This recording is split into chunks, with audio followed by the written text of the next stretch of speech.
नमस्कार दोस्तों। साल 2025 यार क्या कमाल का साल रहा है साइंस और टेक्नोलॉजी के लिए। आज हम बात करने वाले हैं कुछ ऐसी बड़ी बड़ी खोजों के बारे में जिनमें हमारी दुनिया को हमेशा के लिए बदल देने की ताकत है। तो सवाल सीधा सा है ना कि आखिर 2025 का विज्ञान हमारे फ्यूचर के लिए क्या लेकर आया है। और मैं आपको बता दूं, आज हम जिन इनोवेशंस की बात करेंगे ना, वो सिर्फ इंटरेस्टिंग नहीं है, नहीं, वो तो हमारी जीने, बीमार होने पर ठीक होने और हाँ, अपने प्लैनेट के साथ तालमेल बिठाने के पूरे तरीके को ही बदल रहे हैं। तो हमने इस पूरी बातचीत को 3 हिस्सों में बांटा है। सबसे पहले हम देखेंगे हेल्थ केयर में क्या कमाल हो रहा है। उसके बाद हम बात करेंगे कि अपने प्लैनेट को और ग्रीन बनाने के लिए क्या किया जा रहा है। और आखिर में हम कुछ ऐसी नई खोजों की दुनिया में चलेंगे जो सच में आपका दिमाग घुमा देंगी। तो चलिए शुरू करते हैं हमारे पहले टॉपिक से, रीडिफाइनिंग ह्यूमन हेल्थ। मतलब हम बात करेंगे कि कैसे उन बीमारियों का इलाज ढूंढा जा रहा है जिन्हें हम कभी लाइलाज मानते थे, और साथ ही आने वाले कल के लिए क्या तैयारी हो रही है। और ये एक ऐसा टॉपिक है जो हम सबसे सीधे तौर पर जुड़ा है। सबसे पहले एक बहुत ही ठोस एग्जाम्पल देखते हैं, CSGVV। ये नाम याद रखिए। ये दुनिया की पहली अप्रूव्ड क्रिस्पर बेस्ड थेरेपी है और इसने 2025 में $100 मिलियन से भी ज्यादा का रेवेन्यू बनाया। पर यह सिर्फ पैसों की बात नहीं है दोस्तों, ये इस बात का सबूत है कि जीन एडिटिंग टेक्नोलॉजी अब सिर्फ साइंस लैब की चीज नहीं रही, ये असल में मरीजों तक पहुंच रही है और उनकी जिंदगियां बदल रही हैं। इस कमाल की थेरेपी को बनाया है क्रिस्पर थेरेप्यूटिक्स ने। अब कैसजीवी है क्या? ये एक बहुत ही स्पेशल तरह की सेल थेरेपी है।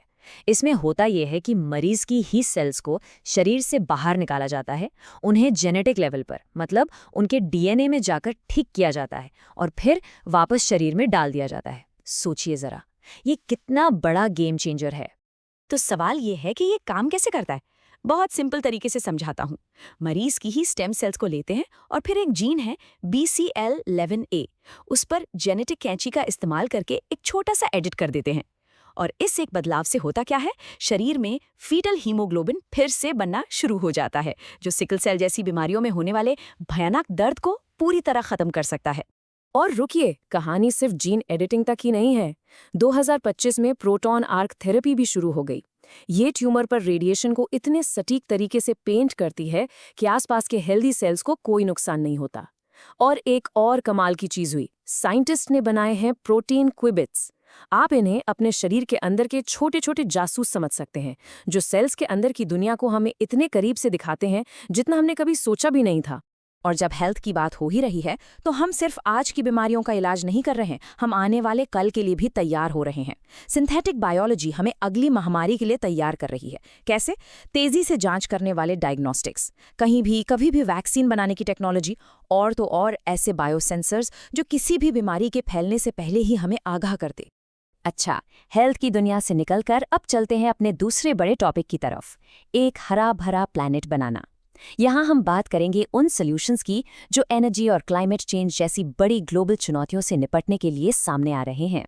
हम सब जानते हैं कि एनर्जी लॉस एक बहुत बड़ी प्रॉब्लम है। जब बिजली तारों से होकर हमारे घरों तक आती है तो बहुत सारी एनर्जी गर्मी बनकर उड़ जाती है, बर्बाद हो जाती है। अब जरा एक ऐसे फ्यूचर के बारे में सोचिए जहां सुपर कंडक्टर्स का इस्तेमाल हो रहा हो।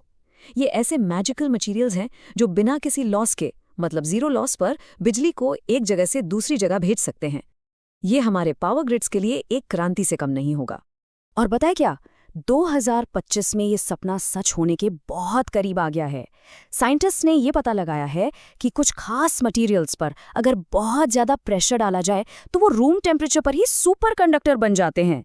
ये एक बहुत बहुत बड़ी कामयाबी है, क्योंकि अब तक सुपर कंडक्टर्स बनाने के लिए चीजों को इतना ठंडा करना पड़ता था, जो बहुत महंगा और मुश्किल काम था। ये खोज इतनी बड़ी है कि खुद Nobel prize committee for physics के चेयरमैन प्रोफेसर ओले एरिक्सन ने कहा कि ये डिस्कवरी दुनिया भर के साइंटिस्ट का ध्यान खींचेगी, और इससे हमें ये समझने में मदद मिलेगी कि आखिर ये असर रूम टेम्परेचर पर भी इतना पावरफुल कैसे हो जाता है। और ये तो सिर्फ एक बात हुई। सुपरकंडक्टर्स के अलावा भी कई कमाल की ग्रीन टेक्नोलॉजीज आई हैं, जैसे कि सीधे हवा से कार्बन डाइऑक्साइड को सोख लेना, फिर उसी कार्बन को काम की चीजों में बदल देना, और तो और सिंगल एटम कैटालिसिस जैसी टेक्निक्स जो कम से कम एनर्जी इस्तेमाल करके केमिकल रिएक्शंस को सुपरफास्ट बना देती हैं। और ये ग्रीन रेवोल्यूशन हमारे कम्युनिकेशन तक भी पहुंच गया है। नए तरह के हॉलो कोर ऑप्टिकल फाइबर्स आ गए हैं जो सिग्नल लॉस को 35% तक कम कर देते हैं। इसका सीधा मतलब क्या है? कम एम्पलीफायर्स की ज़रूरत और कम एनर्जी की खपत। मतलब हमारा इंटरनेट और डेटा इंफ्रास्ट्रक्चर भी अब और हरा भरा हो रहा है। और अब हम चलते हैं अपने आखिरी और सबसे मज़ेदार हिस्से में, डिस्कवरिंग न्यू फ्रंटियर्स। यहाँ हम जिंदगी के सबसे छोटे बिल्डिंग ब्लॉक्स से लेकर इस यूनिवर्स की असलियत तक का सफ़र करेंगे। ये वो दुनिया है जहाँ सिर्फ हैरानी है और खोज है। तो चलिए शुरुआत करते हैं सीधे स्पेस से। याद है वो एस्टेरॉयड बेन्नू जहाँ से सैंपल लाए गए थे? खैर, उनके एनालिसिस से पता चला है कि उसमें नमक, चीनी और नाइट्रोजन वाले ऑर्गेनिक मटेरियल्स हैं। मतलब जिंदगी बनाने का सारा कच्चा माल। ये खोज इस आइडिया को और भी पक्का करती है कि शायद हमारी धरती पर जिंदगी का सामान अंतरिक्ष से ही आया था। 2025 में खोज का जो स्केल था वो सच में यकीन करने लायक नहीं है। एक तरफ हम स्पेस में एस्टेरॉइड्स को देख रहे थे ये समझने के लिए कि जिंदगी कहाँ से आई। फिर हम मटेरियल लेवल पर आए और पहली बार किसी मेटल की 2D शीट बनाई जो सिर्फ एक एटम जितनी मोटी है। फिर हम और अंदर गए एटम के लेवल पर और एक अकेले एटम की आज तक की सबसे क्लियर तस्वीर खींची। और आखिर में हम एटम के भी अंदर चले गए और एक एंटी प्रोटॉन को क्वांटम लेवल पर कंट्रोल कर लिया। इस प्रिसिजन के बारे में सोच के देखिए। साइंटिस्ट ने जो एटम की तस्वीर ली उसका रेजोल्यूशन था 15 पिकोमीटर। ये कितना होता है? ये एक एटम के साइज से भी करीब 10 गुना छोटा है। जब आप किसी चीज को इतनी बारीकी से देख सकते हैं तो आप उसे ऐसे समझ सकते हैं जैसा पहले कभी मुमकिन ही नहीं था। और अब बात करते हैं सबसे छोटे, सबसे फंडामेंटल लेवल की। पहली बार साइंटिस्ट ने एक अकेले एंटी प्रोटॉन की प्रॉपर्टीज को नापा। ये एंटी मैटर को समझने की दिशा में एक बहुत बड़ा कदम है। इससे हमें उन बड़े सवालों का जवाब मिल सकता है कि आखिर हमारा ये यूनिवर्स बना कैसे है। तो 2025 ने हमें हेल्थ, हमारे प्लैनेट और हमारे यूनिवर्स तीनों ही मामलों में बहुत आगे पहुंचा दिया है। पर एक सवाल है जो सोचने पर मजबूर करता है। इनमें से कौन सा फ्यूचर हम तक पहले पहुंचेगा?